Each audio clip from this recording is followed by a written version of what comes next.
Again, this is Act.tv, and here are the progressive headlines for today, Monday, August the 10th. Mitch, McConnell, and Senate Republicans are willfully ignoring the threat that this pandemic poses to our democracy in an effort to suppress the vote. That's according to a joint statement given last week by Stand Up America, Color of Change, Indivisible, Let America Vote, End Citizens United, the Fund for Public Citizen, and me, and anyone else with eyeballs connected to gray matter.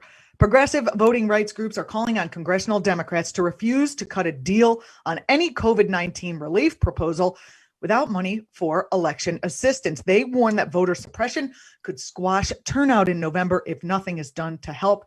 It is important that we call our electeds today, the Congressional Democrats, today, to let them know that we would like election assistance in the deal as well, and that it has popular support. Donald Trump is promising to help the American people by permanently taking away their earned money and not letting them see a doctor. Did you hear that? Well, if he put it like that, even boomers would maybe be upset. But what he said was that he promises to terminate the funding mechanism for both Social Security and Medicare if reelected in November. Apparently, Social Security and Medicare are code for stuff that the mindless eaters want, the people he doesn't care about at all, some of which are his base. I don't get it. Here's the clip. I think it's worth watching. If you can stomach Trump in the morning.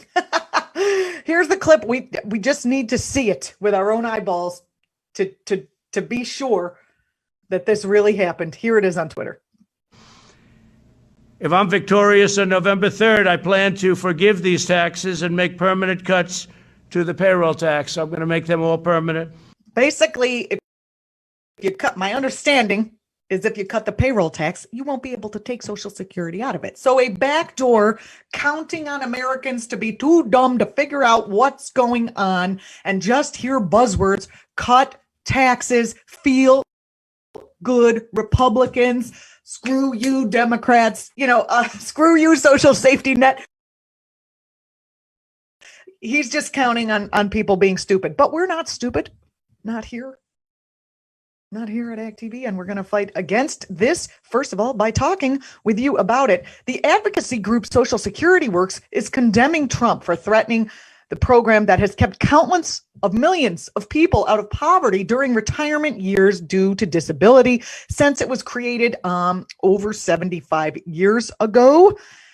Anywho, defenders of the humane and very popular social safety net programs have been warning for months that the administration's threat to suspend the payroll tax in the name of economic relief during COVID-19 is really basically a backdoor sabotage effort. You saw it here first.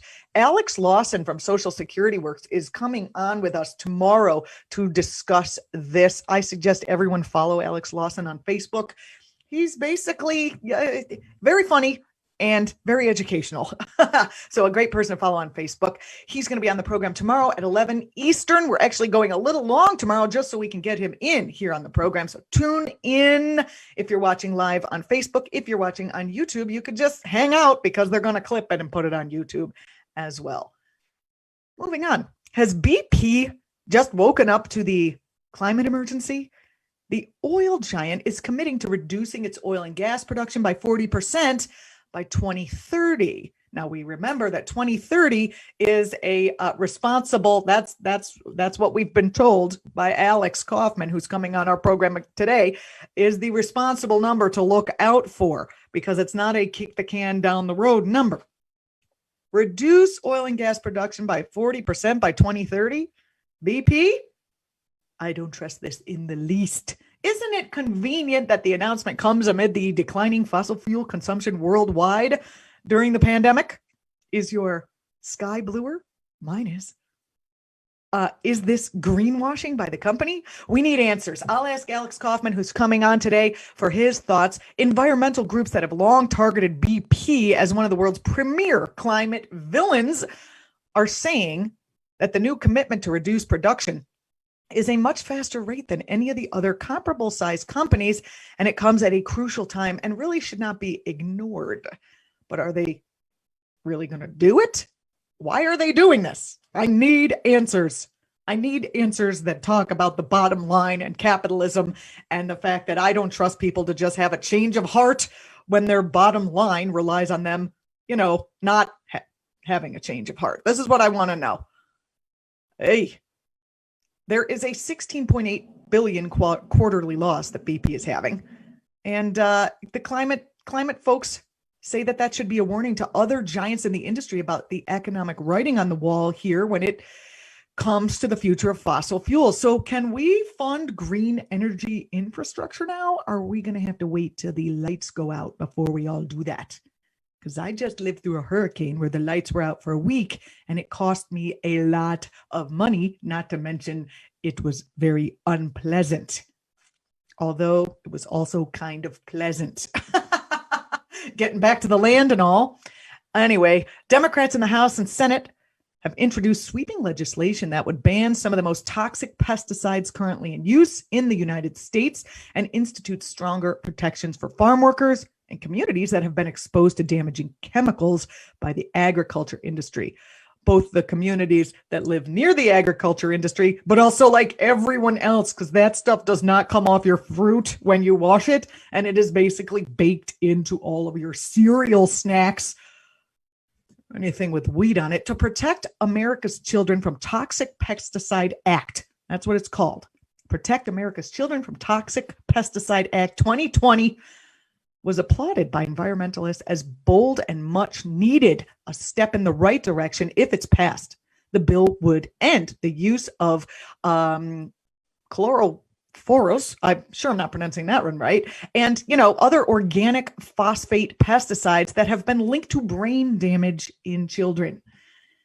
Why do we never care about adults? They want to cut Medicare because they don't care about old people. It's only children. What about the children, we have to say, if we want to, take poisons out of our food and water? Insane. Anyway, could be a good step. If we have to if we have to use the children as a shield to say that, all people should have access to healthy food that's not poisoned by big ag. Fine, we'll do it. Call your senator and urge them to vote yes on the Protect America's Children from Toxic Pesticides Act 2020. This could and should be a bipartisan bill. It would be bipartisan, I'm sure, if those beholden to the pesticide industry, Bayer, Monsanto, we're not so beholden. So we'll see how that goes, but it could be amazing. The hashtag Demandsafe Schools, by the way, is going viral as teachers and students in districts across the country take part in protests over plans for in-person learning in the fall. And sometimes right now, some schools have opened despite safety concerns from COVID. Last week, actions took place in dozens of major cities like Milwaukee, Chicago, Phoenix, and New York, with some advocates joining the day of action with virtual displays of support. Protesters are demanding no school reopening until the scientific data supports it, police-free schools, and all that schools must be supported to function as community schools with adequate numbers of counselors and nurses and community parent outreach workers. Go to demandsafeschools.org to find an action near you and to get involved to make sure our schools are safe. People are doing great stuff. Progressive advocacy groups are urging presumptive Democratic presidential nominee Joe Biden, who on his YouTube videos, who's asking me for money, always says, hey, it's Joe. Hey, good. I'll call you Joe. Well, anyway, the advocacy groups are here they're asking him to commit to fighting for reproductive rights for all by releasing a concrete plan to repeal the Hyde Amendment. The anti-choice law is a decades-old measure prohibiting federal funding for most abortion procedures. The ACLU and the All Above All Action Fund are conducting a digital postcard campaign aimed at pressuring Biden to make a firm commitment to remove all abortion coverage restrictions from his first budget and tell Congress he won't sign bills with abortion coverage restrictions if he's elected. Is that a good plan? I'm just saying, you can write your own postcard, but is this a great plan? Like, I think we need to win progressives, and we also need to win, those middle of the land folks who, might vote for Biden because he's not too scary of a progressive in order to oust Donald Trump. I'm just saying, tactically speaking, you can let me know in the Facebook, and let me know underneath this video in YouTube. Let me know on Facebook what you think about that. It seems like pressuring Biden to do something that is going to make him absolutely unpalatable to some of the people that we need to vote for him is a bad idea. I'm not saying this isn't a good policy, but does he have to sign it before he gets in there? Anyway, the group's plan, I could be wrong. Let me know if I am. The group's plan, to mass deliver these messages to Biden's campaign headquarters in Philly ahead of the DNC later this month. If you want to write a postcard to be delivered to Biden's campaign headquarters, do it at tightsforall.org/postcard. That's where you can go in order to get yourself involved in that. Hey, those are the Progressive News headlines, or at least some of them, for Monday, August 10th. I'm Julianna Forlano. If you're watching on YouTube, please subscribe to our channel. We are here with progressive talk and news and interesting ideas pretty much 7 days a week. Thanks for watching.